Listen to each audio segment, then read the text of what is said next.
5 tips. Bukan hamba pekerjaannya, bukan hamba permainan dunia.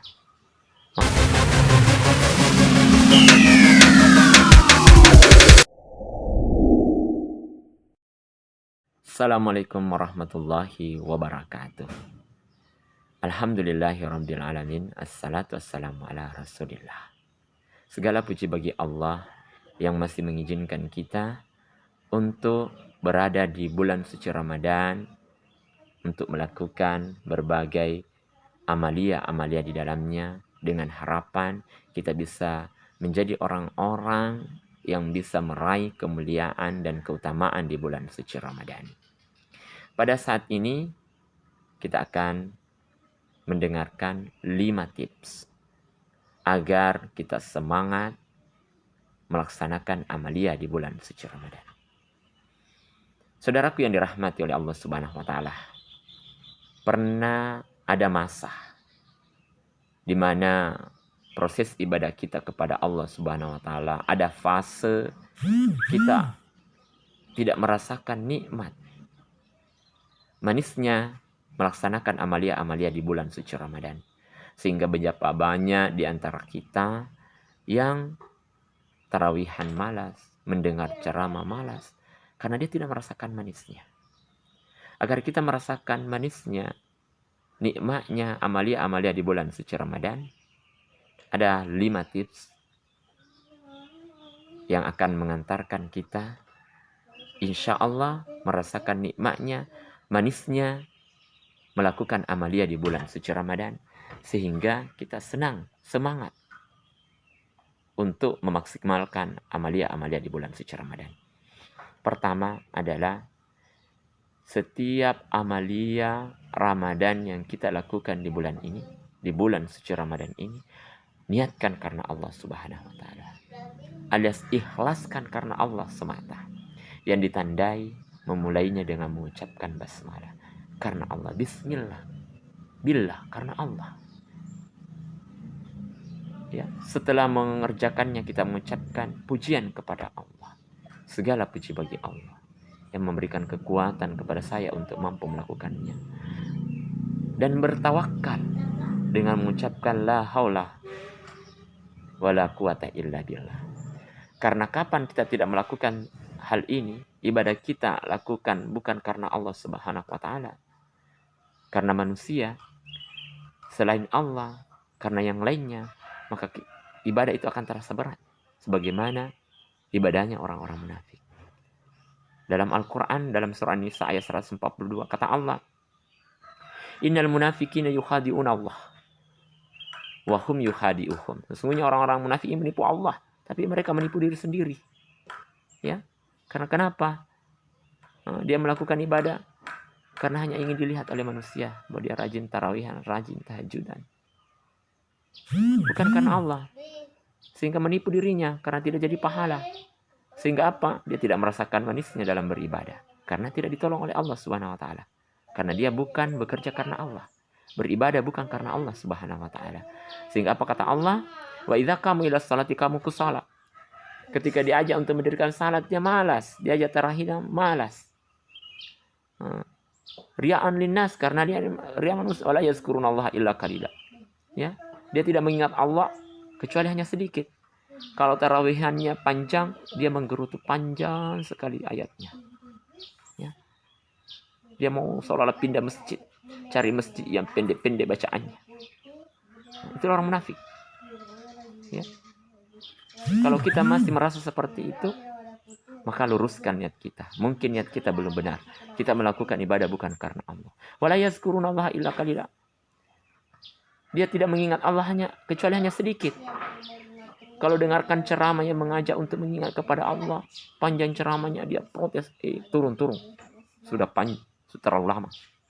Tapi kalau menonton televisi, melakukan hal-hal yang sia-sia, maaf. Kita semangat. Berarti istighfar. Berarti ibadah yang kita lakukan selama ini belum karena Allah Subhanahu wa taala. Nah, makanya Rasulullah mengajarkan kepada kita ada 3 hal yang harus kita mesti lakukan supaya kita bisa merasakan manisnya ibadah kepada Allah. Yaitu cintailah Allah dan Rasulnya melebihi di atas segalanya. Yang dibuktikan dengan dahulukan perintah Allah di atas segalanya. Kalau kita sudah mendahulukan perintah Allah di atas segalanya, maka Allah akan melihat kita bahwa ini betul-betul hamba saya. Bukan hamba pekerjaannya. Bukan hamba permainan dunia. Maka insya Allah Allah akan menolong kita. Sama halnya dengan kita dengan majikan. Ya, anak buah dengan majikannya. Pasti kalau seorang bawahan bekerja untuk tuannya, maka tuan itu pasti akan membantu bawahannya untuk memaksimalkan pekerjaannya. Begitu juga Allah. Jadi niatkan pekerjaan kita, ikhlaskan karena Allah Subhanahu wa taala. Maka Allah akan membantu kita dalam melaksanakannya. Kedua adalah perhatikan sahur kita. Waktu sahur kita, apa yang kita makan dan suplemennya. Perhatikan. Ya. Kata Rasulullah, tasahharu fis sahr. Inna sahri barakah. Makan sahurlah di waktu sahur. Karena di waktu sahur ada berkah. Jangan makan sahur ya, waktu sahurnya 20 menit atau 30 sebelum azan, kita sudah sahuran jam 1, jam 2. Sehingga baru jam 9 sudah lobet, jam 9 pagi. Karena terlalu cepat. Kemudian yang kedua, makanan sahur yang kita masukkan dalam tubuh kita, itu harus diperhatikan. Apakah berasal dari makanan yang halal? Kalau tidak halal, hati-hati. Karena pernah pada zaman sahabat, ada seseorang, orang saleh, dia mampu tawaf. Ya, tawaf sampai ratusan kali mengelilingi Ka'bah. Tapi gara-gara memakan makanan yang tidak halal yang disuguhkan oleh seseorang yang tadinya 100 tinggal puluhan, besoknya makan lagi, akhirnya jangankan puluhan kali melakukan tawaf, 1 kali dia tidak mampu. Maka perhatikan makanan yang kita makan waktu sahur. Kemudian yang selanjutnya adalah perhatikan suplemen kita di bulan suci Ramadan. Karena kata Rasulullah, kalau Allah ingin memberikan manisnya kita dalam melaksanakan ibadah kepada Allah Subhanahu wa taala, ya, kita mencintai sesuatu, mencintai harta apa selain Allah karena Allah dan Rasulnya. Maka bukti kecintaan kita kepada apa yang kita miliki, ya korbankan di bulan suci Ramadan ini demi ketaatan kita kepada Allah Subhanahu wa taala. Gunakan budget kita, keluarkan uang kita, rezeki kita untuk beli suplemen makanan yang membuat kita fit. Yang ketiga adalah istirahat. Istirahat yang cukup. Istirahat yang cukup diperlukan untuk kefitan kita dalam beribadah kepada Allah Subhanahu wa taala. Terutama di bulan suci Ramadan ini identik dengan amalia di malam hari.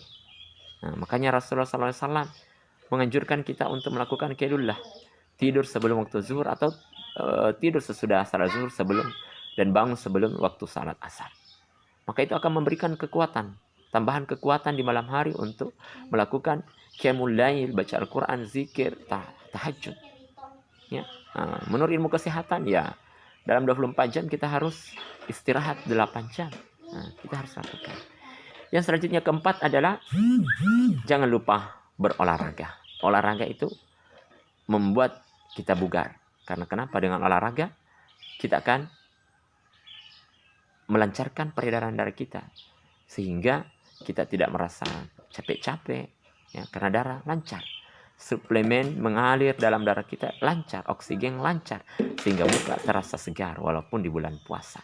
Ya, lakukan berbagai macam olahraga yang ringan, olahraga yang kita cintai, yang kita hobi, sepeda, bulu tangkis, apa saja yang insya Allah yang akan mendukung kebugaran tubuh kita. Yang terakhir, jangan lupa berdoa. Berdoa kepada Allah Subhanahu wa taala. Agar kekurangan-kekurangan kita dalam melaksanakan ketaatan kepada Allah Subhanahu wa taala disempurnakan oleh Allah melalui doa kita. Jangankan Allah, di bulan Ramadan ini, menjelang Ramadan, terkadang ada saudara kita membagi THR. Ya, membagi-bagi di hadapan kita, lantas kita tidak dapat bagian. Lalu kita protes, membendung rasa sakit hati kita. Ya, tahun depannya kita ketemu baik, kenapa tahun lalu kau tidak kasih saya? Ya karena kau mungkin cukup karena tidak meminta. Kau sudah hebat, sudah kaya. Makanya Mungkin kita ini sudah lama beribadah kepada Allah, tapi toh masih mengantuk kalau ikut tarawihan, tidak semangat dengar ceramah, padahal sudah berpuluh-puluh tahun kita ikut melaksanakan malam Ramadan, tapi sampai sekarang detik ini kita tidak semangat, karena mungkin kita tidak minta kepada Allah. Ya. Sama halnya kita tidak dikasih jatah THR karena kita tidak minta, ya karena kamu tidak minta, makanya mintalah kepada Allah Subhanahu Wa Taala. Inilah tips ya yang akan mengantarkan kita merasakan manisnya ibadah kepada Allah. Pertama, niatkan ibadah kita karena Allah semata. Kemudian yang dimana Allah mengatakan dalam Al-Quran dalam surah ke-13 bahwa orang wallazina btigha'a wajhi rabbihim, selanjutnya ulaika humuddar, orang-orang yang beribadah mencari wajah Allah, wa aqamus salata wa atuz zakata, karena mencari wajah Allah maka akan mendapatkan kesudahan yang baik. Yang tadinya mengantuk akan dihilangkan kantuknya oleh Allah Subhanahu wa taala. Jadi pertama, niatkan karena Allah Subhanahu wa taala, maka Allah akan membantu kita dalam melaksanakan perintahnya. Kemudian yang kedua, ya, jaga makanan yang masuk dalam tubuh kita. Perhatikan makanan kita, ya, yang waktu sahurnya, makanan yang kita masukkan dalam tubuh apakah halal, dari sumber yang halal. Kemudian suplemen makanan yang kita harus makan. Kemudian yang keempat, jangan lupa berolahraga, ya. Kemudian yang kelima adalah berdoa kepada Allah Subhanahu wa taala. Karena tidak ada yang dapat menolong kita dalam segala urusan kita termasuk ibadah kecuali Allah Subhanahu wa taala sebaik-baik penolong. Karena Allah menjanjikan, wa kana haqqan alaina nasrul mu'minin. Kewajiban kami menolong orang-orang yang beriman. Ciri orang-orang beriman adalah suka berdoa. Cukup sekian, selamat mengamalkan sehingga insya Allah selamat menikmati manisnya melaksanakan amalia di bulan suci Ramadan. Assalamualaikum warahmatullahi wabarakatuh.